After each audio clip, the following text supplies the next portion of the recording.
दोस्तों, ये एक छोटी सी शिक्षाप्रद कहानी है।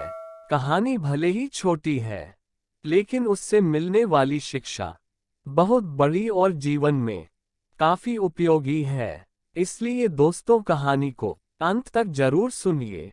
एक बड़ा ही समृद्ध और खुशहाल राज्य था। इस राज्य का राजा बड़े ही साफ दिल का, सेवा भावी और भगवान में अटूट विश्वास रखने वाला था।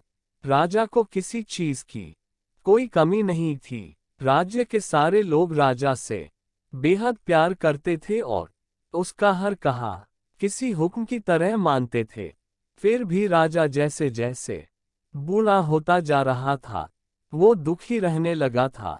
राजा के दुख का कारण था उसे पुत्र का ना होना। हालांकि राजा की एक पुत्री थी जो बड़ी हो चुकी थी और उसके विवाह का विचार भी अब राजा करने लगा था। राजा अपने बुढ़ापे में संन्यास लेकर प्रभु भक्ति करना चाहता था, लेकिन उसके सामने सबसे बड़ी समस्या यही थी कि राज्य की बागडोर किसे सौंपी जाए। एक रात इसी चिंता में राजा काफी देर तक भगवान का नाम जपते जपते सो गया। उस रात राजा को सपने में भगवान का दर्शन हुआ और उसे उसकी सारी समस्याओं का समाधान मिला। सवेरे उठते ही राजा ने बड़े प्रसन्न मन से एक सभा बुलाए और ऐलान कर दिया कि उसके महल के दरवाजे पर जो भी पहला आदमी आएगा, उसी से राजकुमारी की शादी की जाएगी और उसे ही राज्य का राजा घोषित किया जाएगा। सभी लोग जो सभा में मौजूद थे, राजा का ऐसा अजीब ऐलान सुनकर काफी अचंभित हुए। लेकिन सभी लोग जानते थे कि राजा बिना बात के ऐसा कोई भी मूर्खतापूर्ण काम नहीं करेगा। इसलिए उन्होंने राजा से ऐसा करने का कारण पूछा।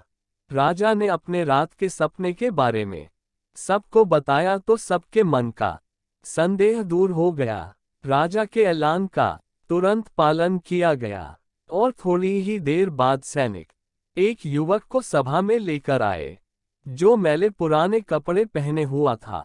राजा के ऐलान के अनुसार युवक को राजा बना दिया गया। राजकुमारी से उसकी शादी भी कर दी गई। कुछ ही दिनों में बूढ़ा राजा अपना सब कुछ त्याग करके प्रभु भक्ति के लिए सन्यासी बनकर जंगलों में चला गया। धीरे धीरे नए राजा ने राज्य का सारा भार संभाल लिया और बड़े अच्छे से शासन करने लगा। राजमहल में एक गुप्त कमरा था जिसके दरवाजे पर एक बड़ा सा ताला लगा रहता था और इस ताले की चाबी नया राजा हमेशा अपने पास संभाल कर रखता था। हर हफ्ते एक दिन राजा उस कमरे का ताला खोलता और आधे एक घंटा उसमें बिताने के बाद फिर से उसे ताला लगा देता। उस चाबी को राजा कभी किसी को छूने भी नहीं देता। अगर कोई उसे छूने की कोशिश करता तो राजा गुस्सा हो जाता।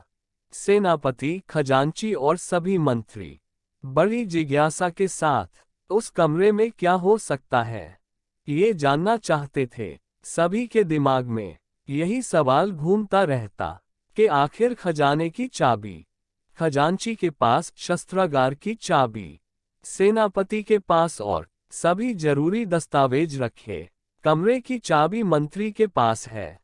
तो आखिरकार राजा उस गुप्त कमरे की चाबी अपने पास लिए क्यों फिरते हैं? और आखिर उसमें क्या ऐसी कीमती चीज है जो राजा किसी को बताते नहीं?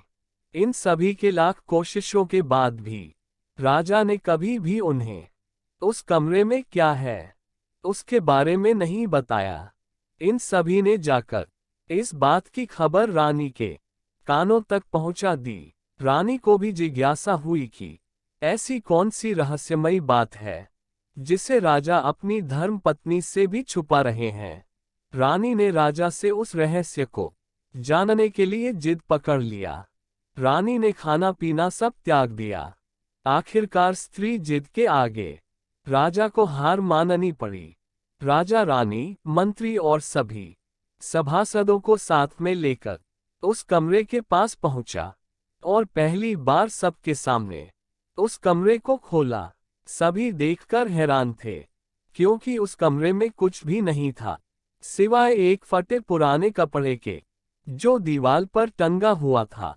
मंत्री ने फटे कपड़े को अपने हाथ में लेते हुए राजा से कहा, महाराज, यहाँ तो इस फटे कपड़े के सिवा कुछ भी नहीं है। तब राजा ने कहा, यही तो मेरा सब कुछ है।